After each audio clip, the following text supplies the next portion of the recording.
के कोने कोने में यूट्यूब के माध्यम से हमसे गुरु मंत्र लेकर वैदिक परंपरा में आगे बढ़ने वाले मेरे प्रिय शिष्यों, सज्जन और सन्नारियों, आज प्रश्न है कि बाप दादा की प्रॉपर्टी में, संपत्ति में बच्चे बार बार झगड़ा क्यों करते हैं। कहीं कहीं पर एक ही भाई बाप दादा की संपत्ति को हड़प कर जाना चाहता है और अपने भाइयों को, अपने बहनों को उस संपत्ति से वो दूर कर देना चाहता है। तो इसका कारण क्या है? तो बताया गया है कि गुरु और राहु का जिस चांडाल दोष होता है, या कालसर्प दोष होता है, या विष दोष होता है, या श्रापित दोष होता है, या अतिशती योग होता है, उस फैमिली में पितर दोष होता है। अब जो पितर दोष होता है उससे वंश के अंदर ऐसे बच्चे पैदा होते हैं कि जो बहुत ही क्रोधी होते हैं, बहुत ही लोभी होते हैं, बहुत ही कामी होते हैं, सटोड़िया होते हैं। सट्टा खेलते हुए वो काफ़ी नुकसान कर देते हैं और अपने भाइयों से, अपने परिवार से अनेक प्रकार का क्लेश करते हैं और उनका भी वंशनाश हो जाता है। परिवार का तो वंशनाश हो ही रहा है। वंश की वृद्धि न होना, एक भाई को लड़की लड़की होना या एक भी बच्चे नहीं होना, ये पितर दोष का सूचक है। अब हम आपको बात बता रहे हैं नागपुर के तिवारी जी की।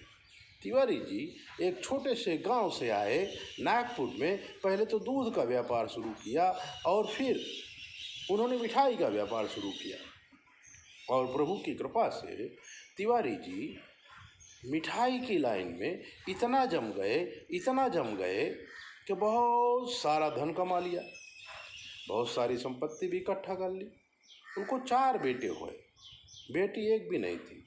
बेटी एक भी न होना ये भी पितर दोष का सूचक है।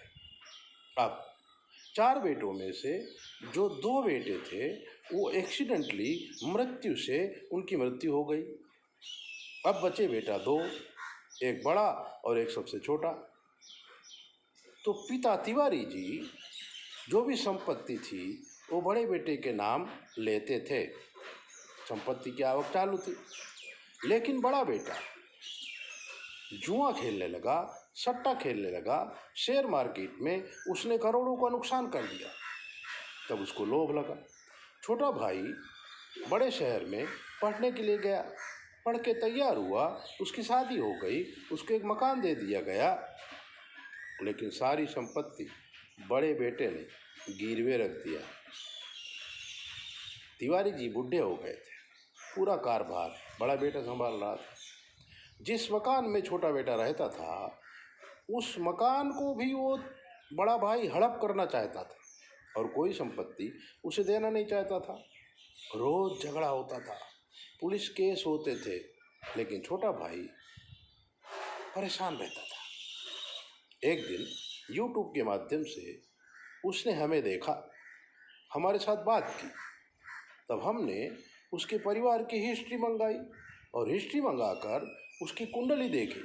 तब हमने कहा कि आपके परिवार में पूरा वंश दोष है, इससे आपका वंश नाश होने वाला है। तो बड़े भाई को भी एक ही बेटी थी, छोटे भाई को शादी हुए 3 साल हो गया था, एक भी बच्चा नहीं था। छोटे भाई ने हमारे साथ संपर्क किया। तब हमने उसको उपासनाएं बताई, उसको साधनाएं बताई और उसके 2 ग्रह दोषों का निवारण किया। बड़े बेटे ने शादी करके लड़की को विदा कर दिया। संपत्ति उसके पास कुछ रही नहीं, वो भी बुढ़ा हो गया। छोटे भाई को लड़का हुआ और छोटे भाई ने फिर से अपनी जिंदगी शुरू की। मित्रों, लक्ष्मी चंचला है, लक्ष्मी के लिए कभी झगड़ा मत करो, अपने आप को संभालो, ग्रहों को देखो और उस हिसाब से उपासना करो। 9825200108 पर फ़ोन करके आप कुछ भी सलाह ले लीजिए। हाँ, व्हाट्सएप में कोई मैसेज मत करो, व्हाट्सएप में कोई प्रश्न मत करो या कमेंट बॉक्स में कोई प्रश्न मत करो। हमसे फ़ोन में बात करने के बाद ही कुछ करो। ऐसे ही चैनल सब्सक्राइब करो, लाइक करो, और अगर आप चाहो तो 9825200108 पर आप फ़ोन कर सकते हैं। सुबह 11 से 12 बजे तक, 12 से 4 ये मोबाइल बंद रहता है, 12 से 3 ये मोबाइल बंद रहता है। 3 बजे के बाद आप फ़ोन कर लीजिए, 7 बजे तक ये मोबाइल खुला रहेगा, तो आप बात कर सकते हैं। जय भोले, अपना ध्यान रखो।